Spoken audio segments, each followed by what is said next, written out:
At more than 50 years of age, the semiconductor market is still sprightly, with growth this year in the 20% range.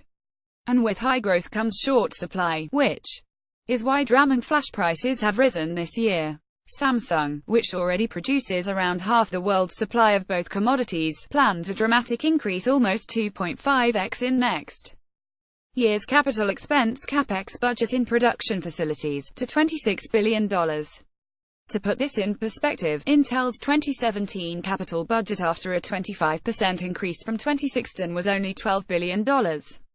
In fact, Samsung's bet is almost as large as the total 2017 capex budgets of the next three largest Intel, TSMC, and SK Hynix combined. Given that a greenfield plant now goes for $7 billion, this ups the ante in the high-stakes poker of semiconductor manufacturing. The risk: industry-wide oversupply, slashed prices, and major balance sheet damage.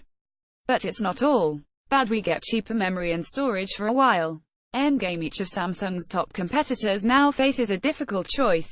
Either they up their capital budgets to provide enough supply to maintain their market share, or give up trying to compete, as Samsung's higher volumes translate into economies of scale that no one else can match. Anyone who attempts to match Samsung faces the daunting prospect of industry-wide oversupply, falling prices, and massive losses. Semiconductor plants have to be run at full capacity to obtain lowest costs, so as long as prices cover all variable expenses, and make a contribution to fixed costs, such as debt service, it's worth it to keep them running, even at a loss. It isn't easy to decrease production, but if they don't ante up, competitors face the prospect of shrinking market share, higher costs, and eventually getting out of the business altogether.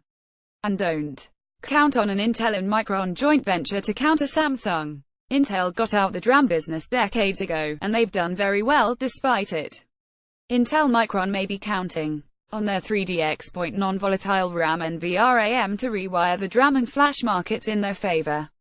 But IMHO, their decision to tie 3DX point tightly to Intel CPUs dooms that hope. Besides, Samsung can buy a license competing NVRAM technologies from Crossbar and Antero. The storage bits take. Their good news for us consumers is that in 1,218 months we should start seeing a return to ever cheaper DRAM and flash as new capacity comes online. But longer term we could face a world where Samsung dominates DRAM and flash production, slowing price declines, and a dearth of competition. Ever cheaper memory and storage have driven our global conversion to a digital civilization. If we are to keep up the pace, and I'd argue it's essential for dealing with issues ranging from climate change to AI, we can't afford a permanent slowdown in their cost effectiveness. This is bigger than a single industry. Courteous comments welcome, of course.